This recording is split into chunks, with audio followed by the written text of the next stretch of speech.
Welcome to Streaming News Network, Evening Edition, by J. Claude McDaniel. News without the hype and biased reporting. Please like and subscribe. This is J. Claude McDaniel with Streaming News Network. A major federal crime-fighting operation in the Chicago area has led to the safe recovery of 24 missing children, many of whom authorities say had been kidnapped. The 60-day initiative, known as Operation New Dawn, began in May and targeted violent crimes including robbery, kidnapping, illegal firearm offenses, and fentanyl trafficking throughout the Chicago and Rockford regions. Federal officials announced that 179 defendants have been charged in 140 criminal cases, while 305 fugitives were taken into custody. Officials say the operation brought together 11 federal law enforcement organizations under a single unified command, rather than having agencies work independently. The goal was to improve communication, speed decision-making, and coordinate enforcement efforts in real time. Authorities credited the collaborative approach with disrupting violent criminal networks, removing dangerous drugs from communities, and locating missing children who were safely returned. The operation also received support from the Chicago Police Department. Federal prosecutors emphasized that while arrests and criminal charges have been filed, every defendant is presumed innocent unless and until proven guilty in a court of law. This is J. Claude McDaniel with Streaming News Network. A Kentucky Ford employee who was fired after being accused of stealing a $1.95 cookie has declined the company's offer to return to work, despite receiving full back pay. Kurt Crum, an electrician who spent 11 years maintaining robots and automated equipment at Ford's Kentucky truck plant, says he purchased 2 cookies during an overnight shift in May. After using a self-checkout kiosk, he believed the payment had been processed, even though the machine appeared to malfunction. A week later, company officials confronted him with surveillance footage and terminated his employment, alleging he had taken the cookies without paying. After reviewing his bank records, Crum discovered the transaction had, in fact, been successfully charged to his account. He provided Ford with documentation, including a notarized bank statement, confirming the payment. The company later offered to reinstate him with full back pay totaling approximately $33,000. Crum, however, says he could not return after being escorted from the plant without an opportunity to explain or collect his personal belongings. He also said he never received a direct apology from the company. Ford has not commented on the specific case but has acknowledged that some situations could be handled differently and said it works to correct mistakes when they occur. This is J. Claude McDaniel for Streaming News Network. President Donald Trump is drawing renewed attention after posting a digitally altered image on social media depicting former President Barack Obama and former First Lady Michelle Obama boarding an Air Force One aircraft covered in graffiti. The edited image included phrases such as, "Yes we can," references to Black Lives Matter, and Arabic text meaning, "Praise be to God." The post quickly generated discussion online, with supporters and critics offering sharply different reactions. The image follows several previous social media posts by President Trump involving the Obamas that also sparked controversy. Earlier this year, a separate altered image shared on his account was later removed after receiving bipartisan criticism. The latest post also comes as Air Force One remains in the spotlight following President Trump's recent flight aboard a newly acquired Boeing 747 aircraft featuring a redesigned exterior. Neither the White House nor representatives for the Obamas immediately issued public comments regarding the latest social media post. The image was one of several shared by the president over the weekend, continuing his use of social media to comment on political figures and current events. This is J. Claude McDaniel for Streaming News Network. A late-night shooting in northern Ohio has left 4 people dead, including a police sergeant, after officers responded to reports of a break-in and gunfire at a home in the city of Rittman. Authorities say responding officers came under immediate gunfire upon arriving at the scene. Rittman Police Sergeant Scott Rise, a 10-year veteran of the department, was killed in the line of duty. Officials say he previously served with the Wayne County Sheriff's Office and the Sugar Grove Police Department during a career dedicated to law enforcement. 4 additional officers from neighboring agencies were struck by gunfire. 2 were transported to a hospital and are reported to be in stable condition, while 2 others were treated at the scene. A police canine named Vic was also shot and remains in serious condition. Officials say the suspected gunman and 2 other individuals also died during the incident, bringing the total number of fatalities to 4.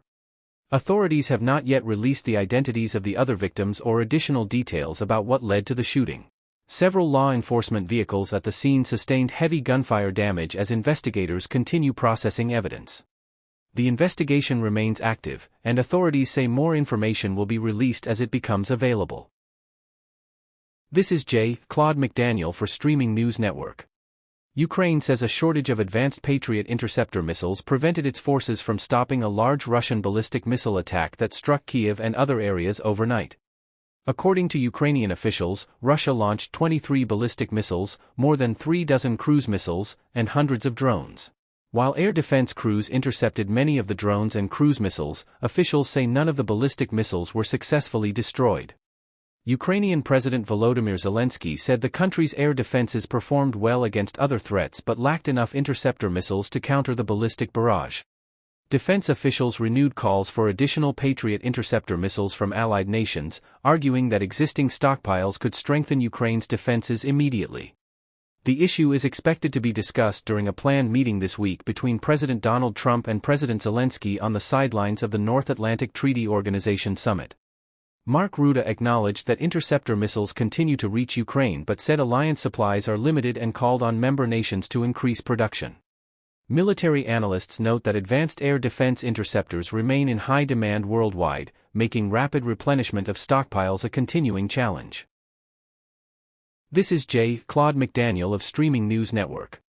Some streaming television subscribers may be eligible to receive compensation under a proposed $50 million settlement involving the Walt Disney Company. The settlement stems from an antitrust class action lawsuit alleging that Disney's business practices increased the cost of live streaming television services by bundling certain programming with its subscription offerings. Disney has denied any wrongdoing but agreed to a partial settlement.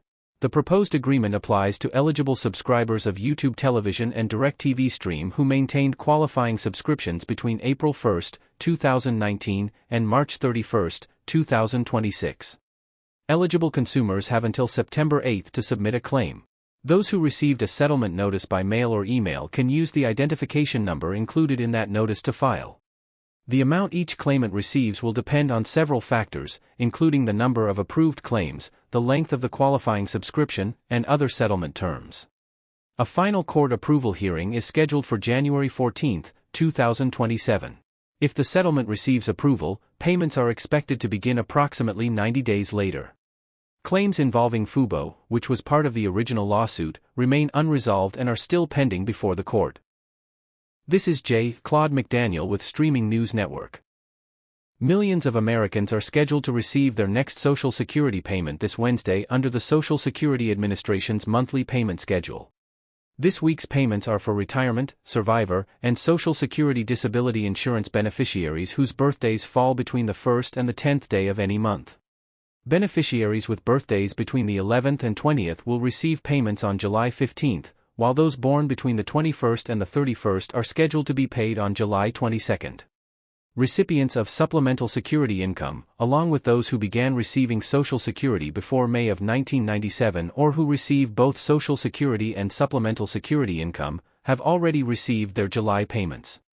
While the maximum monthly Social Security retirement benefit for qualifying recipients can reach $5,181, most beneficiaries receive significantly less. Individual benefit amounts depend on lifetime earnings, years worked, and the age at which benefits are claimed. If an expected payment does not arrive on time, the Social Security Administration recommends waiting 3 additional mailing days before reporting it as missing. Beneficiaries should also check with their financial institution to determine whether a direct deposit is still pending. This is J. Claude McDaniel with Streaming News Network. Authorities in Arizona are investigating an extraordinary case after an 18-month-old boy who had been declared dead following a backyard pool incident was later discovered alive several hours later at a hospital. According to recently released police records, the toddler was pulled from a residential swimming pool in February after a reported drowning. Emergency responders performed life-saving measures before he was transported to a hospital, where he was pronounced dead. Police say that approximately 5 hours later, personnel from the county medical examiner's office discovered the child was breathing while preparing to receive the body. He was immediately transferred by air to another hospital, where he survived. The child has since been released and continues to recover. Investigators also report that 2 responding police officers believed they observed possible signs of life before the child was moved to the hospital's morgue area. Meanwhile, Gilbert police have recommended negligence charges against the child's parents. Investigators cited concerns including an unsecured pool area and the presence of marijuana inside the home.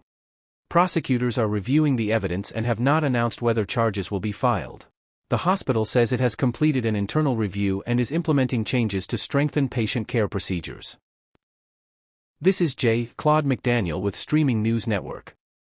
The U.S. Department of Justice has announced a nationwide healthcare fraud enforcement action involving 455 defendants accused of schemes totaling more than $6.5 billion in alleged fraud involving Medicare, Medicaid, and other public healthcare programs.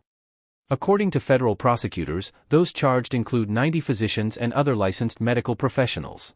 Officials also described the case as the largest Medicaid fraud operation prosecuted by the department, with 295 defendants accused of submitting more than $518 million in false claims.